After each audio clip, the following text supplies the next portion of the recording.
অবশেষে সন্ধ্যা 6:30 নাগাদ রায় ঘোষণা করল বসিরহাট আদালত। আজ বেলা 1:30 নাগাদ শেখ শাহজাহান সহ মোট 9 জনকে বসিরহাট আদালতে নিয়ে আসে সিবিআই।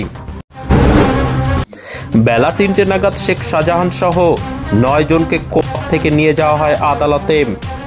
আদালতে শুনানি শেষে বিকেল 5টা নাগাদ ফের কোর্ট লকআপে নিয়ে আসা হয় শেখ শাহজাহান সহ মোট 9 জনকে। কোর্ট লকআপ থেকে আদালতের এজলাসে শেখ শাহজাহান, শেখ আলমগীর, মাহফুজার মোল্লা, দিদার বক্স মোল্লা, ফারুক আকুঞ্জ, জিয়াউদ্দিন মোল্লা, সিরাজুল মোল্লা, সুকমল সর্দার, মেহবুব মোল্লা এই 9 জনকে পেশ করা হলো সিবিআই এর আইনজীবী।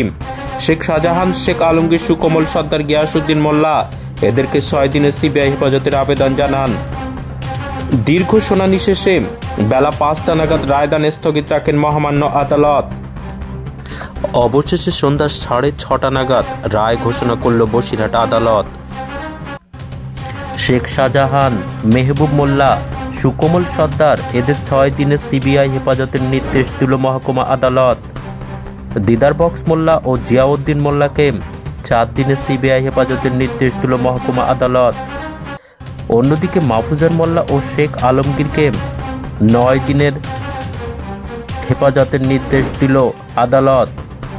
ফারুক আকুঞ্জ ও সিরাজুল মোল্লাকে 6 দিনের সিবিআই হেফাজতের নির্দেশ দিল মহকুমা আদালত।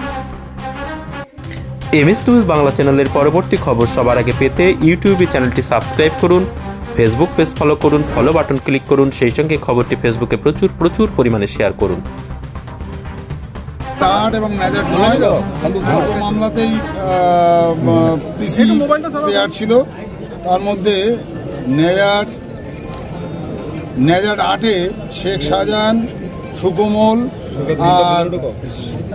আর কি না বললাম মেহবুব মোল্লা এদের 6 দিনের পিসি প্লেয়ার আলা হয়েছে সিবিআই হেফাজত। আর নেজার 9-এ দিদার বক্স আর জিয়াউদ্দিনের 4 দিন আলা হয়েছে। আর নেজার 9-এ শেখ আলমগীর আর মুজাফফরের মাহফুজারের আলা হয়েছে 9 দিন। আর 6 দিন জেসি হয়েছে সিরাজুল মোল্লা, ফারুক আকুঞ্জ। আপনারা তো পিসি প্রেয়ার করেছিলেন। আমরা না, পুলিশ, সিবিআই পুলিশ। আপনারা মেডিকেল রিপোর্টের কথা বলেছেন, সে ব্যাপারে কি বলবেন? হ্যাঁ, সে ব্যাপারে এখনো অর্ডারটা এই মাত্র বেরোলো, এক্ষুনি না দেখে আমি বলতে পারছি না। আজকে তো আপনারা জামিনের জন্য আবেদন করেছিলেন, আমরা জামিন হওয়ার জন্য যা যা বলা তাইতেই বলেছি। কোন গ্রাউন্ডে? আমরা মেডিকেল গ্রাউন্ডে আমি 2 জনকে চেয়েছিলাম। মেডিকেল গ্রাউন্ড ছিল দিদার বক্স আর হচ্ছে ফারুক আকুঞ্জি, এদের 2 জনের মেডিকেল ডাক্তারের দ্বারা ট্রিটমেন্ট হচ্ছে এবং সেটা কন্টিনিউ ট্রিটমেন্ট হচ্ছে এবং তার যাতে বেটার ট্রিটমেন্ট হয় এবং তার যে ডকুমেন্টসগুলো আছে যেটা সিবিআই তার ঘরটা সিল করেছিল সেই ঘরের মধ্যে আছে। আমরা প্রেয়ার করেছিলাম যাতে ওই ঘরের থেকে সিবিআইয়ের তত্ত্বাবধানে যাতে প্রেসক্রিপশন বা ডকুমেন্টসটা মেডিকেল ডকুমেন্টসগুলো যেন ঘর থেকে রিকভারি করে তারপর বেটার মেডিকেল ট্রিটমেন্টের জন্য হয় সেটা কোর্ট শুনেছেন এবং কি অর্ডার করেছেন এখন পর্যন্ত আমি অর্ডারটা দেখতে পাই। 8 নম্বর কেসে কেন নতুন করে আবার সিবিআই হেফাজতে চাই? 8 নম্বর কেসে যেহেতু যারা 9-এ ধরা পড়েছিল তাদেরকে নতুন করে 8-এ আবার নিয়েছে, আর যারা 8-এ ধরা পড়েছিল তাদেরকে আবার 9-এ নিয়েছে। সেখানে কি নতুন কি? একই, দুটোই একই সেম কেস। একটা পুলিশের সোমোটো মামলা, 8টা সোমোটো আর 9টা আছে 9 নম্বরটা ইডির মামলা, কিন্তু মেরিট এক, সবটাই এক।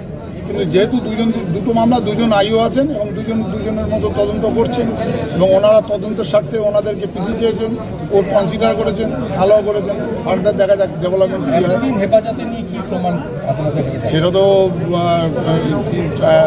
ট্রায়ালের ইনভেস্টিগেশনের বিষয়, সেখানে সিবিআই কি ইনভেস্টিগেশন করছে সেটা আমার মতো বলা সম্ভব কিছু জানিয়েছে না, সেটা কিছু বলেনি এবং ওনাদের যা সাবমিশন ওনারা রিটেন দিয়েছেন কোর্ট সেটা দেখে কনসিডার করেছে। নাম কি আপনার নাম কি? নিউ ফ্যাক্ট যেটা সেটা ওদের অ্যারেস্ট করলে এদের ওরা হেফাজতে থাকলে এদের থেকে আরো নতুন কিছু পেতে পারে, সেই জন্য এই বললো। আপনার নাম কি? রাজা ভৌমিক। আর আপনার নাম কি?